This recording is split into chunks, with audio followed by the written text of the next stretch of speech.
जय बाबेदी। तो फिर से एक नया ब्लॉग, और आज के ब्लॉग में हम जा रहे हैं बाबा बालकनाथ। बाबा बालकनाथ जी का ये मंदिर जो है वो हिमाचल प्रदेश के हमीरपुर और बिलासपुर ज़िले में है। दो मंदिर हैं अलग अलग, और दोनों मंदिर में जाएंगे क्योंकि हमारे घर में मुंडन है बच्चे के, और मुंडन जो है वो हमारे यहाँ पे रिवाज है कि बाबा बालकनाथ जी के मंदिर में करते हैं। तो सुबह के 4:30 हो रहे हैं और हम जा रहे हैं चंडीगढ़ से। हम 3 साढ़े 3 घंटे में वहाँ पहुँच जाएंगे। दो रास्ते जाने के हैं, एक भाखड़ा नंगल ऊना से होता हुआ और दूसरा मनाली वाला रास्ता। हम मनाली वाला रास्ता चूज़ करेंगे क्योंकि उस रास्ते से हम 3 साढ़े 3 घंटे में पहुँच जाएंगे।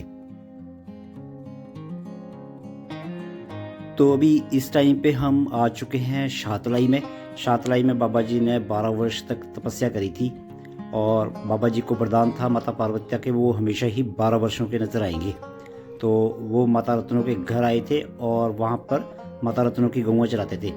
तो बाबा जी पेड़ के नीचे बैठ के तपस्या करते रहते थे, और जो रत्नों है वो उनको खाने के लिए लस्सी और रोटियां लेके आती थी। बाबा जी हर टाइम तपस्या में लीन रहते थे, और जो माता रत्नों है वो रोटियां और लस्सी जो थी वो एक पेड़ के पास रख देती थी। तो ऐसे करते करते 12 वर्ष बीत गए, और जब बाबा जी का जाने का टाइम आया तो बाबा जी ने माया रचाई। तो जो गौएं थी वो लोगों के खेतों में डाल दी और फसलें उजाड़ दी गौओं ने सारी। तो जो लोग थे वो माता रत्नों से नाराज हो गए और माता रत्नों को भला बुरा कहने लगे। तो इससे माता रत्नों भी गुस्से में आ गई और उन्होंने बाबा जी को डांटना शुरू कर दिया। रत्नों जो है वो उनको रोटी और लस्सियों का ताना मारने लगी, जिससे बाबा जी गुस्से में आ गए। और बाबा जी ने बोला माता को कि बिना सोचे समझे मुझे डांट रही है, पहले फसलें तो जाके चेक कर। तो जब माता ने फसलें जाके चेक करी तो फसलें तो वैसे की वैसी खड़ी थी, कोई भी नुकसान नहीं हुआ था। तो बाबा जी को फिर गुस्सा आ गया। तो बाबा जी अपने पास चिमटा रखते थे, तो बाबा जी ने वो चिमटा मारा पेड़ पे, और 12 साल में जितनी भी रोटियां दी थी वो सारी की सारी निकाल दी। और वहीं पे एक छोटी सी तलाई थी, तो उस तलाई में चिमटा मारा दूसरी बार, तो वहाँ पे जितनी भी लस्सी माता रत्नों ने दी थी तो वो रस्सी भी वहाँ पे निकल आई। तो बाबा जी माता को कहते हैं कि मैं तो हमेशा तपस्या में रहता था, मैंने तो तेरी लस्सी और रोटियां खाई ही नहीं। तो माता रत्नों जो है उसको फिर अपनी गलती पे बहुत ज़्यादा पछतावा हुआ और बाबा जी से माफ़ी मांगी। तो बाबा जी ने कहा कि मुझे आज के बाद लस्सी और रोटियां मत लेके आना, मैं तेरी गौएं वैसे ही चराता रहूँगा।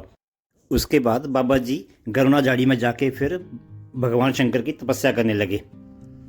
तो इस तरह से फिर काफ़ी समय बीतने लगा। उसके बाद फिर गुरु गोरखनाथ जी वहाँ पे आए, जिन्होंने बाबा जी को परेशान किया, और उसकी वजह से फिर बाबा जो थे वो मोर के ऊपर बैठकर धौलाधार की पहाड़ियों में चले गए।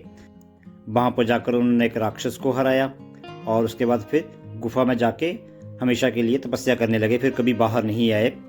तो इस तरह से बाबा जी की कहानी है, जो आदि कहानी में बाद में सुनाऊंगा। तो इस जगह का नाम शातलाई है।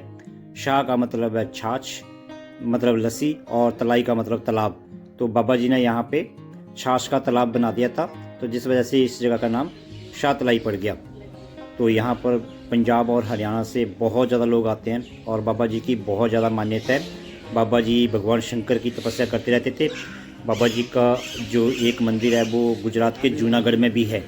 तो वहाँ पे बाबा जी का जन्म हुआ था लक्ष्मी और विष्णु जी के घर में, और बचपन में ही घर बार छोड़कर हिमालय में तपस्या के लिए आ गए थे।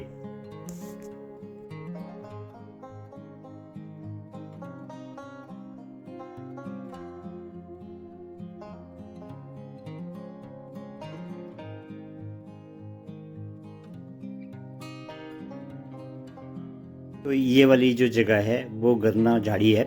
गरना एक कांटेदार पेड़ होता है जिसके ऊपर बहुत मीठे फल लगते हैं। बाबा जी इसके नीचे बैठकर तपस्या करते थे। तो अब ये साफ साफ देखा जा सकता है। पहले तो लोग यहाँ पे जाली पे डोरी बांध देते थे, और जो गरना झाड़ी है वो साफ साफ नज़र नहीं आती थी। तो इसके नीचे बैठकर बाबा जी तपस्या करते थे। जब गुरु गोरखनाथ जी आए तो फिर वो उनको परेशान करने लगे, और फिर वो यहाँ से मोर पर बैठकर उड़ गए। बाबा जी को आटे का बना हुआ रोट चढ़ता है और दूध चढ़ता है। गुरु गोरखनाथ जी जो थे वो ज़बरदस्ती बाबा जी को अपना चेला बनाना चाहते थे, और उनके कान में छेद किए बालियाँ डालने के लिए। तो छेद करने के बाद खून की बजाय दूध निकला कानों से। तो इस वजह से फिर यहाँ पे दूध की मान्यता बढ़ गई। तो अभी इस वीडियो में इतना ही। जय बाबेदी।